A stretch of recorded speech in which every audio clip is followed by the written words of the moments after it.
Hey everyone, and welcome to Constellation TV. I'm Martin Schneider, VP and Principal Analyst here at Constellation Research, and I'm here to bring you episode 137. That's 137 of Constellation TV.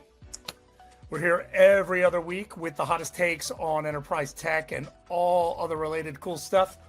This episode is no exception.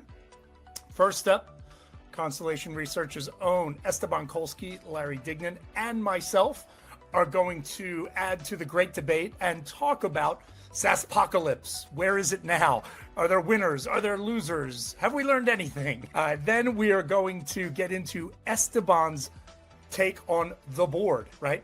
He's got that really cool distillation of all good things around how companies are adopting AI. What are they doing with AI? Are they seeing results? Status update from Esteban on that. Then finally, I'm going to close it out with some highlights of my latest research, which is all around agentic lead to order use cases and what growth leaders need to be doing now. So stick around. Let's get into it. Lots to discuss.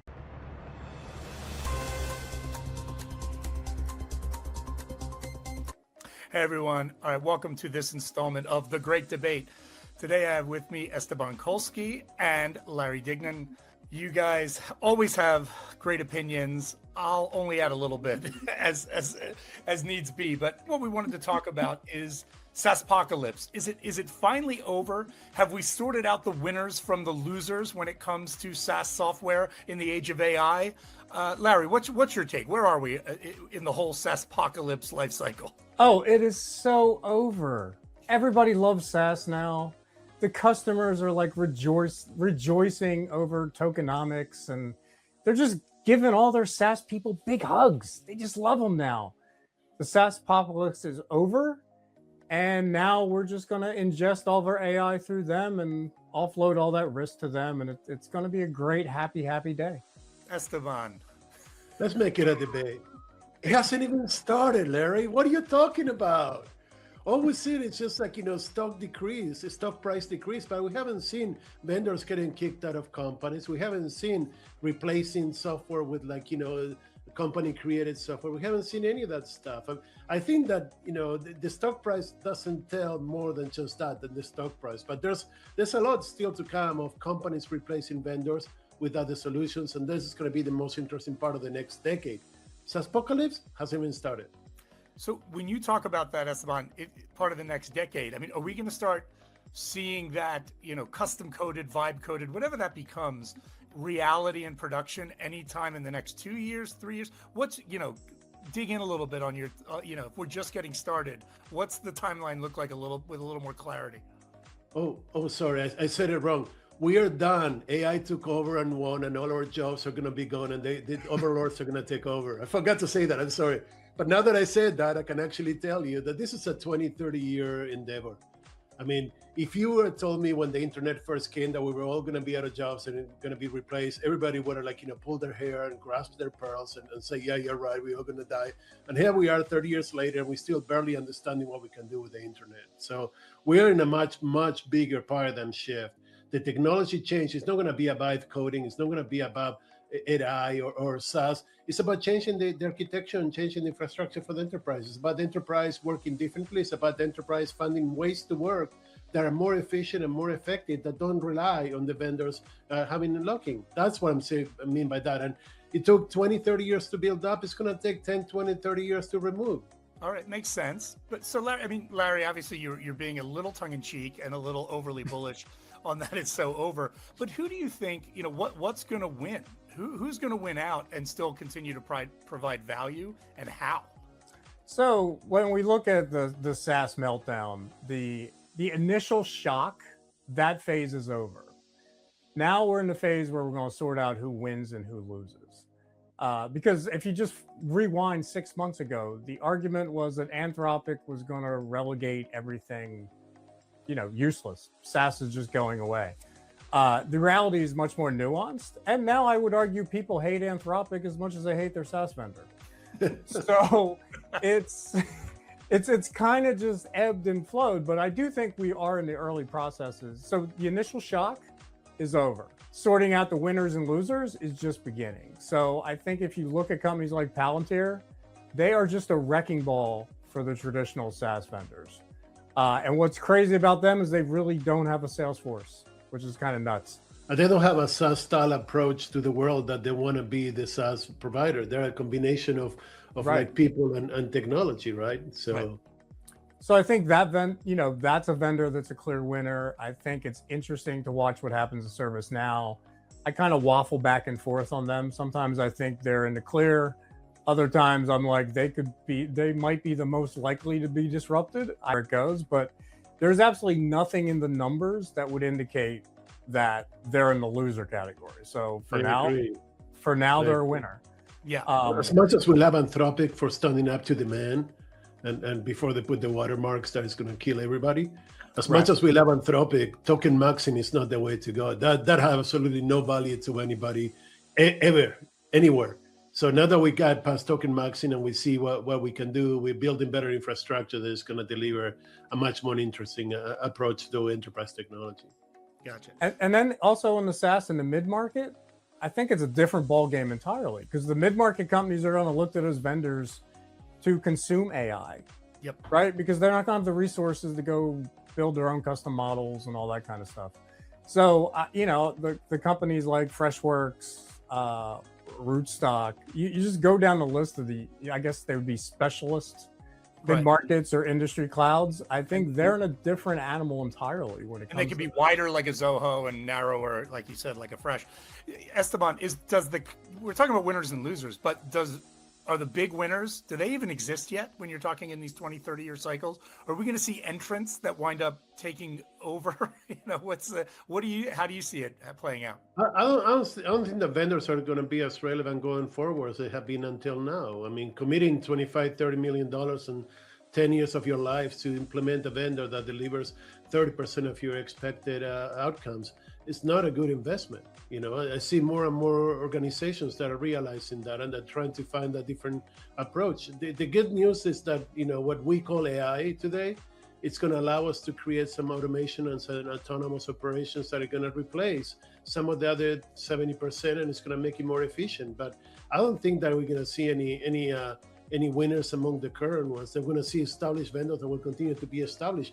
SAP's been around for 50 years and continues to grow at the same pace. Oracle has been around for 40 years and it continues to grow at the same pace. And we're going to see Microsoft and Google, and even to a certain extent Anthropic, more than likely, I don't think OpenAI as much, eventually become to that level where they're like, requirements for the organization. But it's too early to tell what's going to happen.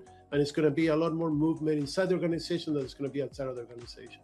While innovation is lightning fast, adoption and transformation is glacial, right? So I think that's all the time we have for the great debate. Larry, Esteban, thank you as always for your input. Sounds like you guys are a little more in loud agreement in some ways, but as always, always a good time. We'll see you on the next great debate. Thanks for joining.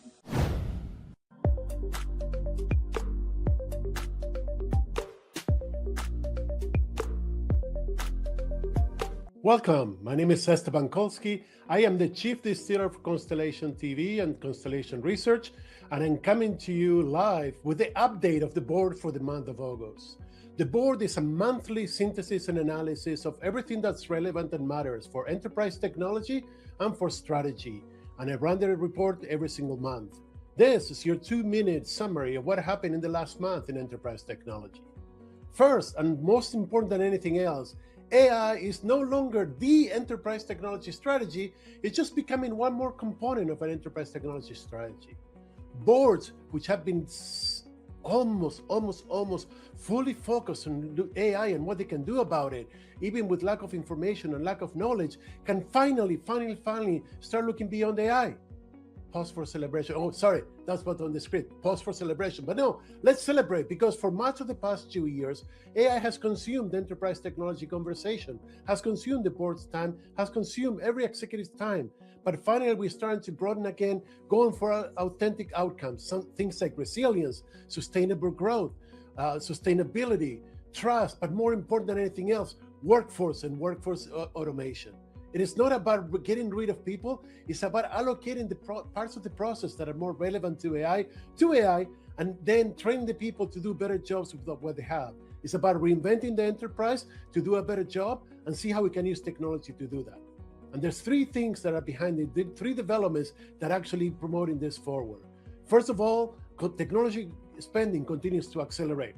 Both Gartner and IDC have proposed that for next year, there's a race between 20 and 30% in IT and technology budgets for organizations.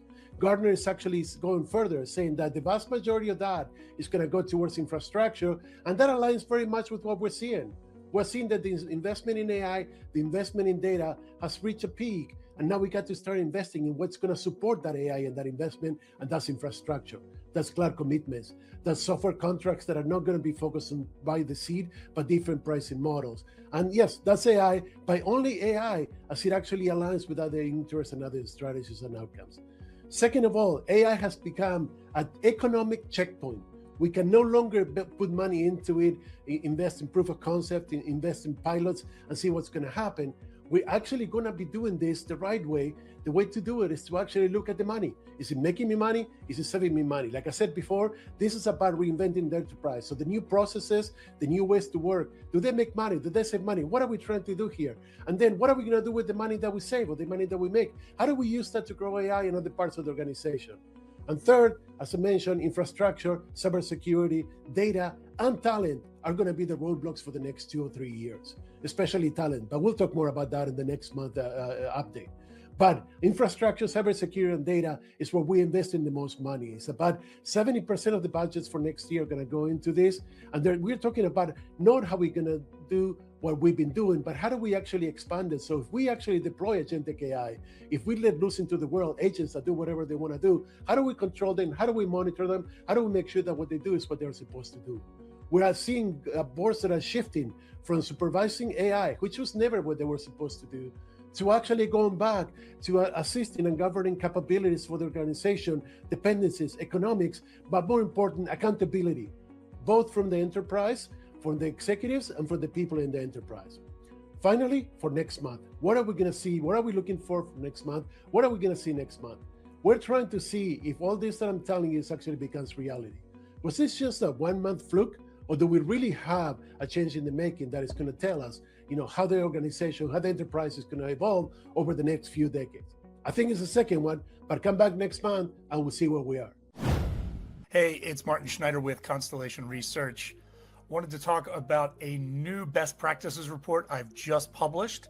It's called the 5 lead to order agentic use cases you need to be using now. I think we're all to the point where we're using some form of AI in our organizations, but this report really focuses on not just the 5 lead to order use cases, but really how you're approaching your use of AI. We have to get way past the idea of AI as just a drafting and an ideation tool, and a tool used just kind of by individuals as a sidebar, in a little co-pilot or things like that, right? We need to be deploying agents in the flow of work to absolutely affect outcomes. Now, the 5 lead to order use cases, these are really kind of just your table stakes, game starters, right?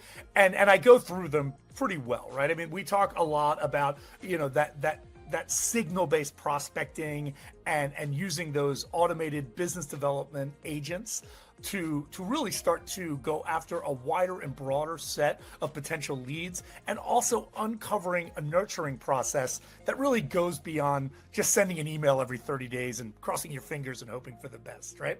And also, talk a lot about that qualification and routing once those agentic tools start uncovering potential interest in products across both net new and your install base. I talk a lot about, deal acceleration and risk mitigation, right? How do you leverage agents and AI research and all those types of things to really understand where your deals truly are in the pipeline, and how to make sure you're getting them to the next stage, and how you're reducing risk and possible revenue leakage, right?